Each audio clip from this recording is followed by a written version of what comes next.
Greetings, everybody. It's Jim. I had a request for an aerial combat demonstration for the fantasy trip, and I thought that was a good idea. So here it is. Now it's it's something you're not going to use, of course, a lot in the dungeons, in the caverns and such. But if you're out in the wilderness, it's probably a good idea that you want to be familiar with these rules. So now this is going to be a twofer, as they say, because we're also going to go over mind control spells. Just something that came up to make sure that I get this scenario the way I wanted to. So it came up and it said, yeah, that'll work. So we get to do two things at once. So here we go. Basically, what we've got here is Exabric, Zelbaton, Pander, and Urinda. Exabric is landlocked with a halberd. It's going to be interesting to see how he reacts into a flight scenario. We got Zelbaton and Pander here with ranged weapons, and Urinda being a spell sword, an octopus at that. So very powerful, nice to have around. Of course, they're going to need the power because they're up against two gargoyles. Not only are they against these two gargoyles, they are completely flat-footed. They are facing away from the gargoyles. The gargoyles are 50 feet in the air, and they've got these 200-pound boulders they're about to drop on the party. Okay, so, and for the sake of this scenario, I am going to just kind of fudge dice rolls a lot to make certain things happen so we get to the point of all the things we want to learn. So here we go. Okay, so now what we have to do is move the gargoyles on over to attack. And by the way, the adventurers are facing the other way, but they have their weapons drawn, cocked, and ready. They are expecting trouble. They just didn't expect it from behind, or they didn't hear them, whatever the case may be. All right, we're just making it up as we go along here. So gargoyles, though, have a 16 movement. When it comes to flying, 8 if they were on the ground, but they're definitely flying, so they can easily reach any part of the field. So it looks like Exabric and Zelbaton are going to take the hits. Now the thing is, when dropping weapons from above, it is a -4 penalty. Okay, max. Okay, there's nothing different. It's just -4 straight. So here we go. That means these guys need a 7 to hit, and with an 8 just missing Exabric. And then here comes Zelbaton. What do we got for him? Oh, I almost seen that one happen, which is really good that that gargoyle missed because he is not wearing any armor whatsoever. So the first round's already over. So let's go into initiative. But yeah, that's when you drop a weapon, whether it be a Molotov cocktail or whether it be, got to roll that one over, whether it be a 200-pound boulder, -4 to hit. And you can discuss the finer details about that in the comments down below or on the forums. Now, looks like the bad guys are winning initiative here. They are going to have these guys move forward, first, and so Pander is going to move there. Everybody's just going to kind of react to the what the heck just happened thing.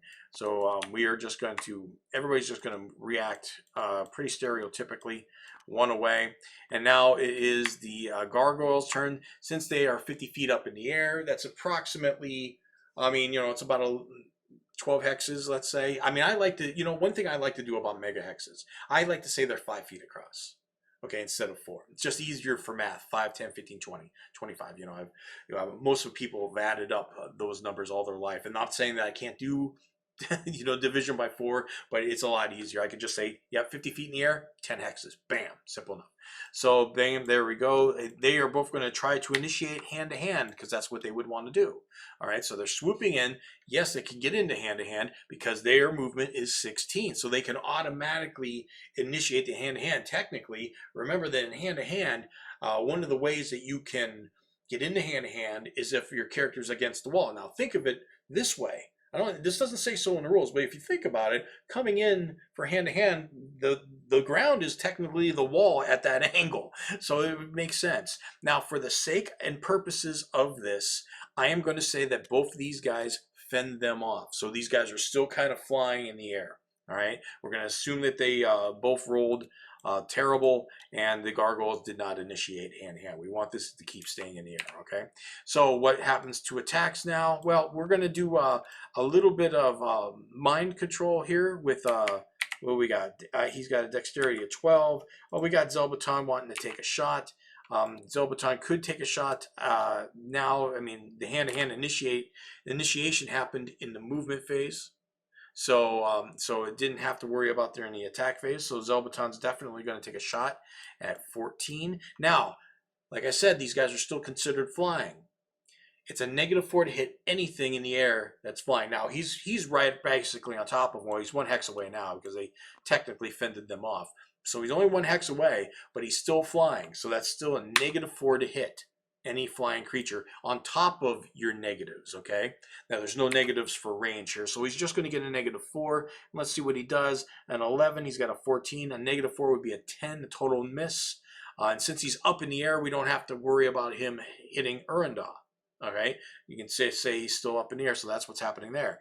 And now Exabrick, who would be next? Exabrick certainly wouldn't be. Let's say now these guys have dexterities of 11, but they initiated hand to hand, so that was their thing. That didn't happen. So Pander would be next to go. I'm sorry, Urundaw would be next to go, and that's where he's going to cast Control Person. I'm going to totally fudge this. He is casting Control Person and succeeding against the one green gargoyle there. All right, I'm just saying he made it. Okay, I am going to fudge this die roll like I said, so we can get back to the fighting and flight thing. But for right now, let me explain to you how this process works so you understand control spells a little bit more. Basically, control spells are like any other throne spell. It's -1 for every hex, right? So for Urundaw would have a -2 to hit the green gargoyle. Now, we'll assume that he hit, right? Now, the thing is, control spells are very powerful, so the target gets to make a resistance check at three dice IQ. Okay, so basically, a 3 dice, 8 or less on 3 dice, and they would resist. I'm just rolling for the heck of it for whatever reason, and it's a 10, so he doesn't make it. So he's definitely under Urundaw's control. Now, Urundaw can make him open doors, walk away, drop his weapons, and fight his friends, okay? His comrades, let's say. Now, if there's a role-playing part and you're trying to control somebody and there's a psychological bond that you're trying to get them to attack a loved one or something like that, then they would get another roll to resist. Or if you're trying to get them to harm themselves blatantly, like falling on their sword or something like that, they get to resist again. Okay.